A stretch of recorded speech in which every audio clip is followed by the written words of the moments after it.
Hi everyone. I hope so आप सारे लोग बहुत अच्छे होंगे और आपको लास्ट वीडियो बहुत पसंद आई होगी। तो as we know that sorry, सबसे पहले तो I am Deepshikha and I welcome you all on my YouTube channel. तो सॉरी सॉरी भूल गई थी मैं। मेरे इस यूट्यूब चैनल पे आपका बहुत बहुत स्वागत है और अगर आप इस चैनल पर नए हैं तो प्लीज़ अगर आप कंटेंट देखने के बाद ही अगर आपको मेरा कंटेंट पसंद आता है तो प्लीज़ चैनल को सब्सक्राइब करिएगा एंड कंटेंट को लाइक ज़रूर करिएगा और सब्सक्राइब करिएगा।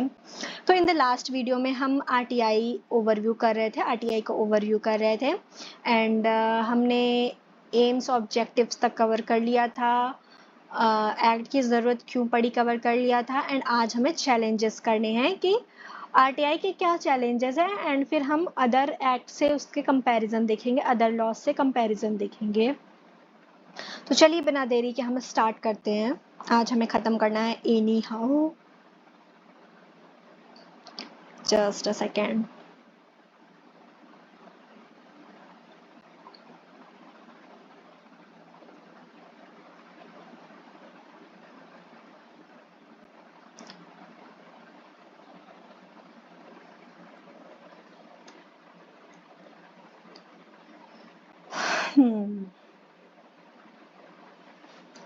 तो स्टार्ट करते हैं। तो अगर हम बात करें चैलेंजेस की कि आरटीआई से क्या क्या चैलेंजेस आते हैं, तो कई बार ऐसा होता है कि बहुत सारी ऐसी इंफॉर्मेशन मांग ली जाती हैं जो कि पब्लिक इंटरेस्ट में नहीं है।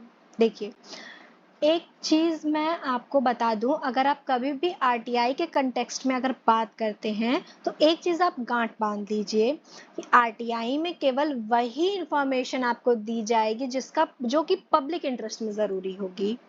अगर आपका कोई प्राइवेट इंटरेस्ट है, इंडिविजुअल इंटरेस्ट है, तो ही आपको वो इन्फॉर्मेशन आपको नहीं दी जाएगी। अगर कोई इन्फॉर्मेशन आप सीख कर रहे हैं तो उसका पब्लिक इंटरेस्ट में होना is very very very very important, right. अगर कोई इन्फॉर्मेशन आप सीख करते हैं तो बहुत ज़्यादा इंपॉर्टेंट है कि वो इन्फॉर्मेशन पब्लिक इंटरेस्ट में हो। अगर वो इन्फॉर्मेशन थोड़ी सी भी प्राइवेट इंटरेस्ट में होती है तो वो इन्फॉर्मेशन आपको नहीं दी जाती है, ठीक। तो coming back to our topic कि कई बार ऐसी इंफॉर्मेशन मांग ली जाती है जिसका कोई पब्लिक इंटरेस्ट नहीं होता है और कई और इसलिए भी मांग ली जाती हैं कि लॉ को मिसयूज करने के लिए, पब्लिक अथॉरिटीज को हैरेस करने के लिए, मीन्स फालतू में परेशान करने के लिए कई बार इंफॉर्मेशंस मांग ली जाती हैं। जैसे asking for desperate and voluminous information, कुछ ऐसे इंफॉर्मेशन मांग लेना कि जैसे देना मुश्किल है, लाइक जैसे कुछ इंफॉर्मेशन रहती है डॉक्यूमेंट्स में होती है, इन द फॉर्म जो बहुत पुरानी है और बहुत वॉल्यूम में होती हैं। अब वैसे इंफॉर्मेशन आप कोई मांग ले या फिर आप सिर्फ पब्लिसिटी गेन करने के लिए आप आरटीआई फाइल कर दे रहे हैं कि लाइक अगर हम इस पर्टिकुलर टॉपिक पे आरटीआई मांगेंगे तो मतलब लाइक मीडिया कवरेज के लिए, पब्लिसिटी स्टंट के लिए, एज आप जानते हैं, as you all are aware about the publicity stunt कि आजकल पब्लिसिटी स्टंट के लिए कितनी सारी चीजें होती हैं। और पब्लिक अथॉरिटीज को प्रेशराइज करने के लिए, हैरेस करने के लिए भी आरटीआई मांगी जाती है, इंफॉर्मेशन मांगी जाती है। Because of the illiteracy. और ये भी है, साथ ही साथ चैलेंज ये भी है राइट टू इंफॉर्मेशन का कि कितने सारे लोग तो ऐसे हैं कि जिनको पता ही नहीं है कि ऐसा भी कोई राइट हमारे पास है।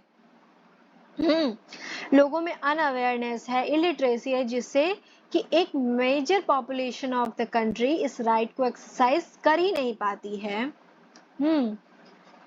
तो दीज आर द चैलेंजेस। तो अब हम चलते हैं अपने very very very most important topic पे, जो कि है RTI versus legislations for non disclosure of information, right. अगर एक ओवरव्यू दूं इसका, तो लाइक कि राइट टू इंफॉर्मेशन एक ऐसा राइट है जिससे हम किसी पब्लिक अथॉरिटी से इंफॉर्मेशन सीख कर सकते हैं, इंफॉर्मेशन मांग सकते हैं, बट उसके साथ ही साथ हमारे पास कई ऐसे भी राइट हैं इसके साथ ही साथ हमारे पास कई ऐसे लॉज हैं जो लॉज हमें non disclosure of the information के लिए वो लॉज बने हुए हैं कि कुछ लॉज ऐसे हैं जिसके तहत आपको इंफॉर्मेशन देनी ही नहीं है, डिस्क्लोज ही नहीं करनी है किसी चीज से। अब वहां पे तो राइट टू इंफॉर्मेशन से कॉन्ट्राडिक्शन में आ जाएगा। एक तरफ आप हमें ये राइट दे रहे हो कि हम चीजें जान सकते हैं, और दूसरी तरफ आप पब्लिक अथॉरिटीज को, पब्लिक ऑफिशियल्स को उनके एक ये लॉ बना दिया कि आप इंफॉर्मेशन डिस्क्लोज ही नहीं करोगे। तो दोनों लॉज कॉन्ट्राडिक्शन में आ जाते हैं। तो अब हम यहाँ पे देखते हैं कि दोनों में से सुपरसीड कौन सा करेगा, राइट। चलिए,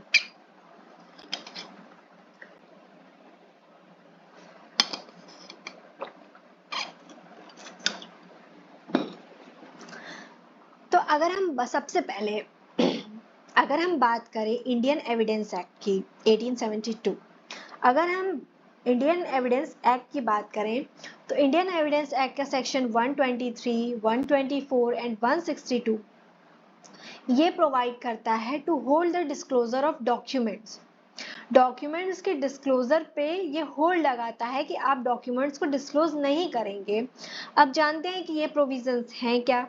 तो under these provision head of the, और कि इन प्रोविजंस के अंदर में जो हेड ऑफ द डिपार्टमेंट है वो कोई भी इंफॉर्मेशन जो कि स्टेट अफेयर से रिलेटेड है वो इंफॉर्मेशन देने से मना कर सकते हैं, and only swearing that it is a state secret.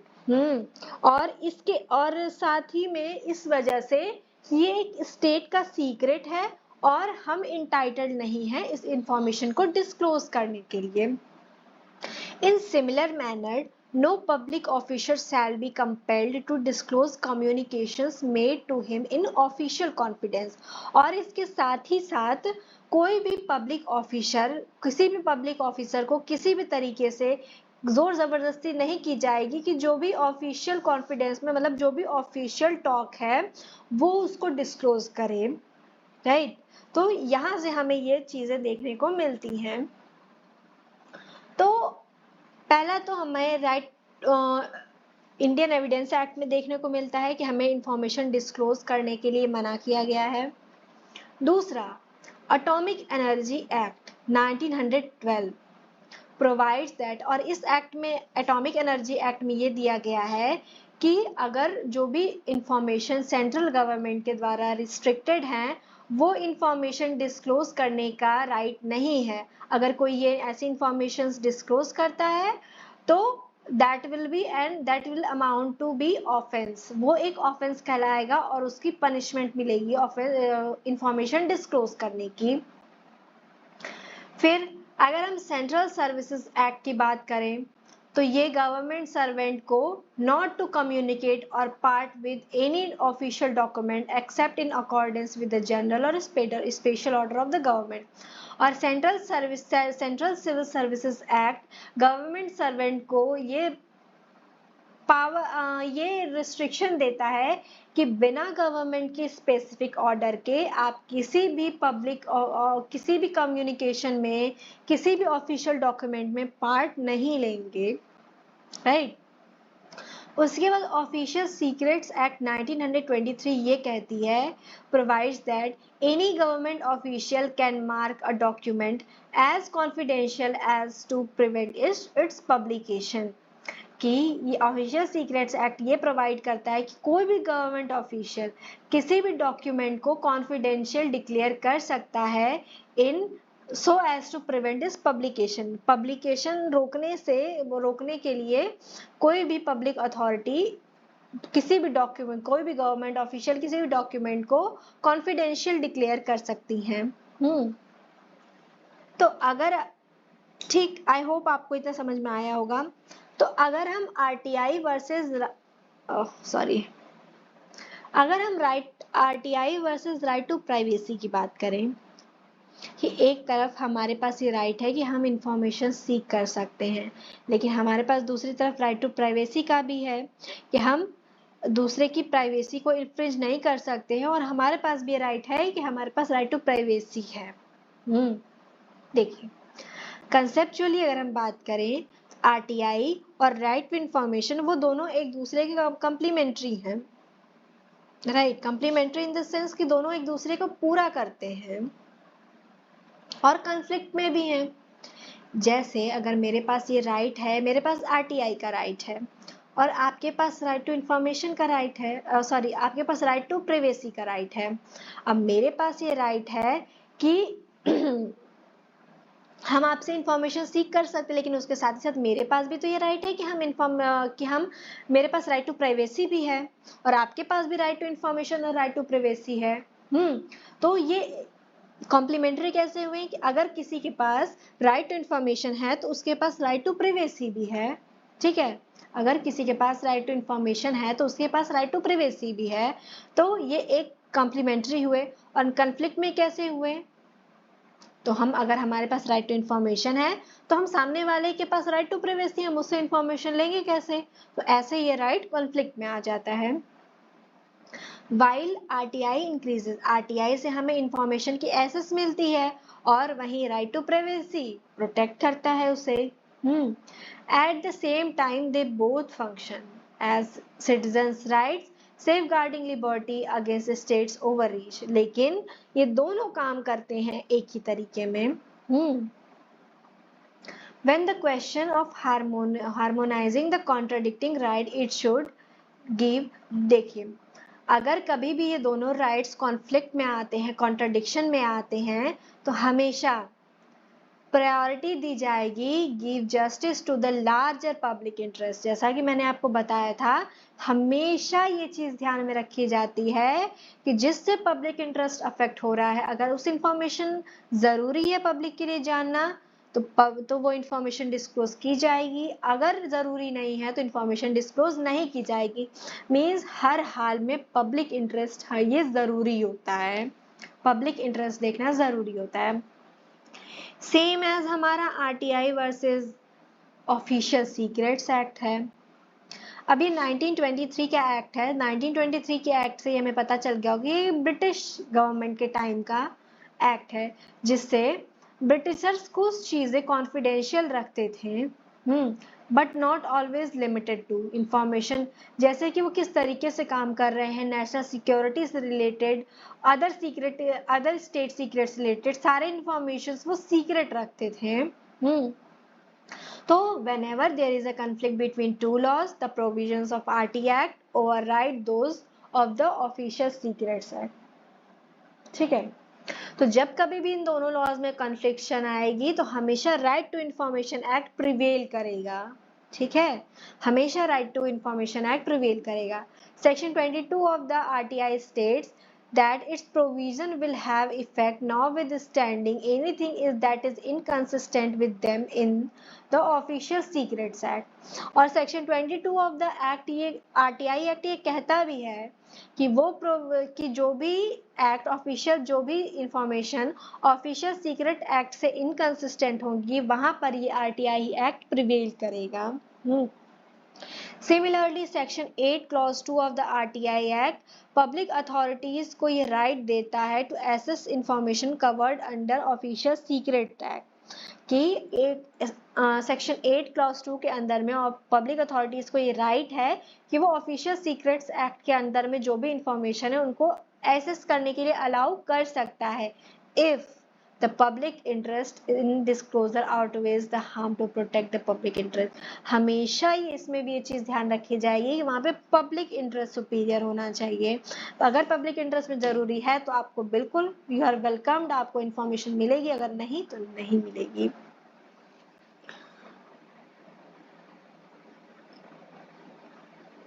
अगर अब हम आरटीआई और पॉलिटिकल पार्टीज की बात कर लें तो एक्टिविस्ट क्यों चाहेंगे कि पॉलिटिकल पार्टी को भी आरटीआई के अंदर में लाया जा सके? हमें पॉलिटिकल पार्टीज से भी तो जानने का राइट हमारे पास है। अब किस लिए है? टू इरेडिकेट करप्शन, करप्शन को खत्म करने के लिए, huge donation from corporates which leads to favouritism और क्रोनी कैपिटलिज्म। ये जानने के लिए जो भी गवर्नमेंट्स को फंड्स मिलते हैं, जो भी पॉलिटिकल पार्टीज को फंड्स मिलते हैं, वो कहाँ से मिलते हैं? illegal foreign contribution, leader of opposition is statutory mandate to be the part of the select committees। हाँ, जो भी इस कमीशन के जो भी पार्ट होंगे उसका एक लीडर ऑफ अपोजिशन भी होता है, उसका एक पार्ट, एक मेंबर लीडर ऑफ अपोजिशन भी होता है। और डिस्क्लोज इन्फॉर्मेशन को मिसयूज ना किया जा सके। ऑल राइट, ये सारी चीजें भी, ये आपके लिए इतना इम्पोर्टेंस नहीं रखता है।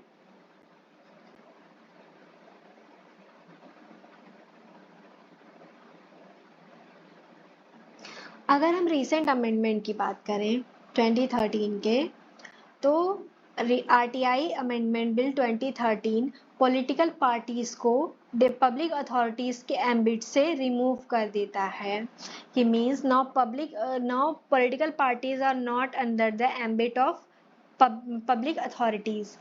The draft of the draft provision 2017, which provides for closure of case in case of death of applicant, can lead to more attacks on the life of whistleblowers. कि ड्राफ्ट प्रोविजन ऑफ 2017 ये provide करता है कि जिस applicant ने information मांगी थी, in case अगर उसकी डेथ हो गई है तो उस एप्लीकेशन को क्लोज कर दिया जाए। ठीक है। और जो आरटीआई अमेंडमेंट एक्ट 2018 प्रपोज्ड है, उसका एम है कि सेंटर को ये पावर दी जाए कि जो भी सैलरीज, टेन्योर, जिस तरीके से सेंट्रल इंफॉर्मेशन कमिश्नर्स काम करते हैं, हाँ, उन सारी चीज़ों को उन पे काम करने के लिए। फिर बाकी ये सारी चीज़ें तो आपको एक्ट के अंदर ही देखने को मिलेंगी।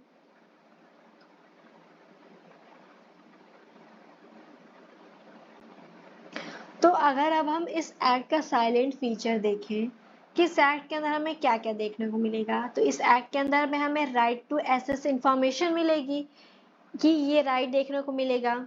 एप्लीकेशन टू पब्लिक अथॉरिटीज, कि हम पब्लिक अथॉरिटीज से रिक्वेस्ट कैसे कर सकते हैं, कि एप्लीकेशन के थ्रू कर सकते हैं इंफॉर्मेशन सीख करने के लिए। इंफॉर्मेशन रिक्वेस्ट मेथड, अगर हम इंफॉर्मेशन मांगना चाहते हैं तो उस इंफॉर्मेशन को मांगने का तरीका क्या होगा। ठीक है। प्रोएक्टिव डिस्क्लोजर, प्रोएक्टिव डिस्क्लोजर की किस तरीके से गवर्नमेंट किस तरीके से पब्लिक अथॉरिटीज इंफॉर्मेशन को डिस्क्लोज करेंगी। वो इंफॉर्मेशन कमीशंस की, जो इंफॉर्मेशन देने के लिए कमीशंस बनाए गए हैं, उनके बारे में हम जानेंगे। ग्राउंड्स फॉर डिनायल, कि किन ग्राउंड्स पर पब्लिक अथॉरिटीज इंफॉर्मेशन देने से डिनाई कर सकती हैं, ये भी जानेंगे। पब्लिक इंटरेस्ट ओवरराइड, ये तो बहुत इंपॉर्टेंट है, मैंने आपको बताया कि पब्लिक इंटरेस्ट इस पूरे राइट में, इस पूरे एक्ट में बहुत इंपॉर्टेंस रखता है कि पब्लिक इंटरेस्ट हमेशा ओवरराइड करेगा। ठीक। फीस एंड कॉस्ट, इंफॉर्मेशन मांगने की क्या फीस होगी, या फिर जितने भी तरीके की फीस एंड कॉस्ट लगते, कोई डॉक्यूमेंट आप मंगा रहे हैं उसकी क्या कॉस्ट है, एवरीथिंग, ये सारी चीज़ें आपको इस एक्ट में देखने को मिलेगी। इलेक्ट्रॉनिक फॉर्मेट, की इलेक्ट्रॉनिक फॉर्मेट में अगर कोई इंफॉर्मेशन है उसको आप मांग सकते हैं। और आपको, अगर आप कोई इंफॉर्मेशन सीख कर रहे हैं तो आपको इंफॉर्मेशन सीख करने का रीज़न स्पेसिफाई करने की ज़रूरत नहीं है कि आप क्यों इंफॉर्मेशन मांग रहे हैं। विसल ब्रोअर प्रोटेक्शन, अगर कोई ऐसी इंफॉर्मेशन मांगी जाती है कि जिससे पब्लिक एट लार्ज अफेक्ट हो रही है, तो ऐसी इंफॉर्मेशन से प्रोटेक्ट करने के लिए अपील की प्रोसेस क्या है, राइट, बिल्डिंग अवेयरनेस, और साथ ही साथ हम अवेयरनेस कैसे लोगों में बिल्ड करेंगे, इन सब चीज़ों के बारे में भी हमें जानने के लिए मिलेगा। तो ये कुछ केस लॉज हैं, ये केस लॉज आपके लिए इंपॉर्टेंट हो जाते हैं। Central board CBSE versus Aditya Bandopadhyay, इसमें बेसिकली एक स्टूडेंट रहता है जो कि अपनी AIEEE की आंसर शीट्स को दिखाने के लिए इंफॉर्मेशन सीख करता है, जिससे जजमेंट ये आता है कि कोर्ट, सुप्रीम कोर्ट अलाउ कर देती है कि आप देख सकते हैं कि आपकी आंसर शीट में आपको कितना इवैल्यूएशन मिला है, कितने मार्क्स आपको मिले हैं। तो अगर आपको अपनी कॉपीज चेक करवानी है, कॉपीज निकलवानी है, तो you can do it under RTI। फिर ये केस भी सेम ऐसा ही है, राइट। तो ये कुछ केसेस हैं जो कि आपके लिए इम्पोर्टेंस आप पढ़ सकते हैं। If you want to take the screenshot you can take.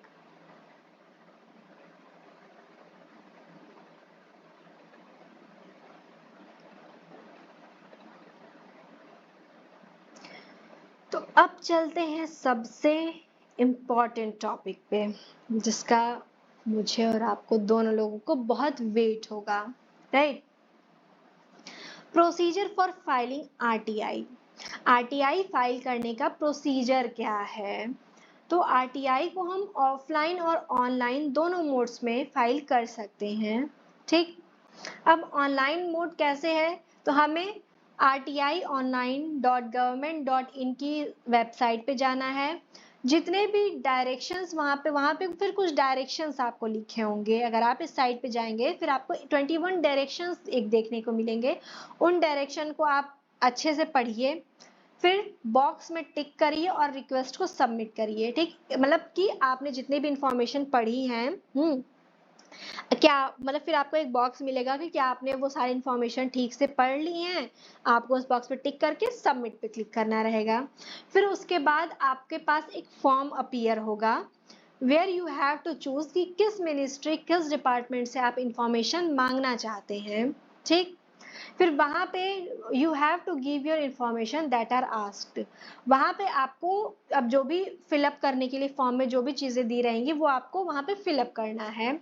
Then you have to mention, उसके बाद आपको मेंशन करना है कि what information you want to access through and from which ministry of department. अब आपको मेंशन करना है कि आप क्या इंफॉर्मेशन चाहते हैं और किस मिनिस्ट्री या किस डिपार्टमेंट से चाहते हैं।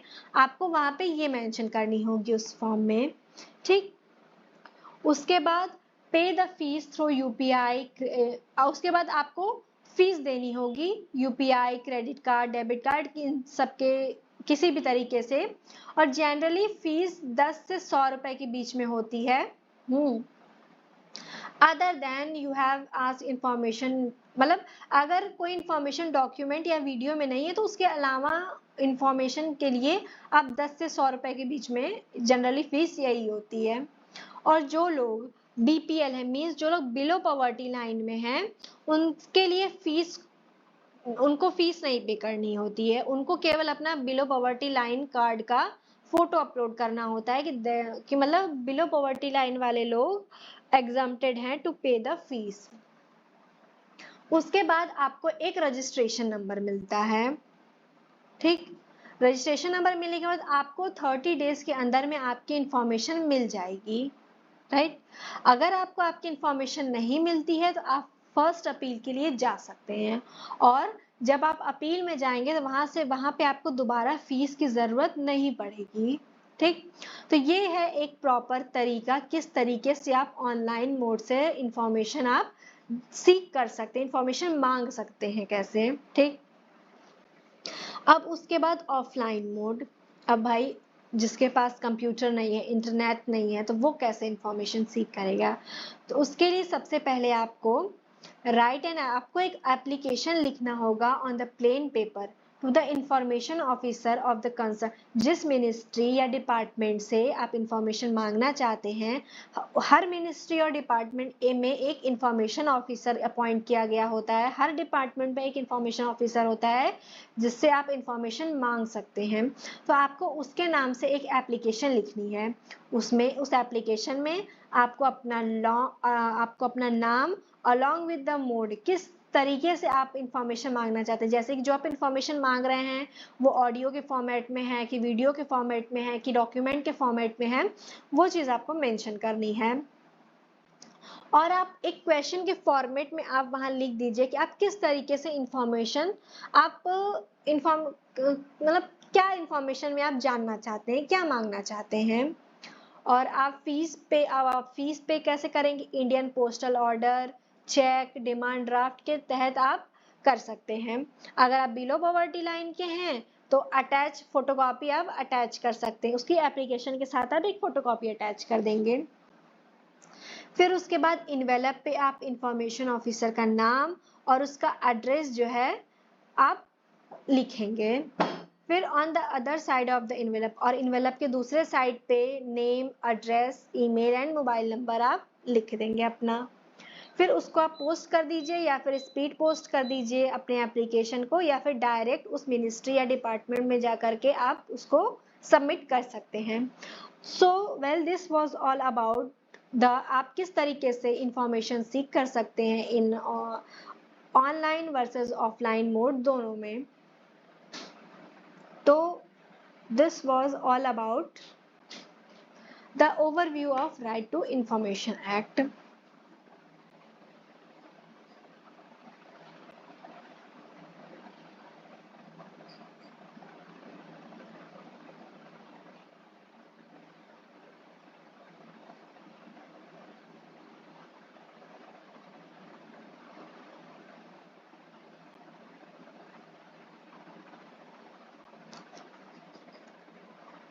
सो वेल, आई होप आपको समझ में आया होगा कि राइट टू इन्फॉर्मेशन क्या होता है, कैसे फाइल करते हैं बेसिकली। तो दैट्स ऑल, हम अब वीडियो यहीं पे एंड करते हैं। अगर आपको वीडियो पसंद आई होगी तो do like, comment, share and subscribe my channel. So अब मिलते हैं हम नेक्स्ट वीडियो में। नेक्स्ट वीडियो में हम देखते हैं कि हम कौन सा एक नया टॉपिक लेकर के आते हैं कवर करने के लिए। तब तक अच्छे से पढ़ाई करिए। Bye bye, take care, good night, bye. And if अगर आपको कोई भी क्वेश्चन हो, कुछ ना समझ में आया हो, तो please feel free to comment in the comment section. I will answer that doubts. Bye.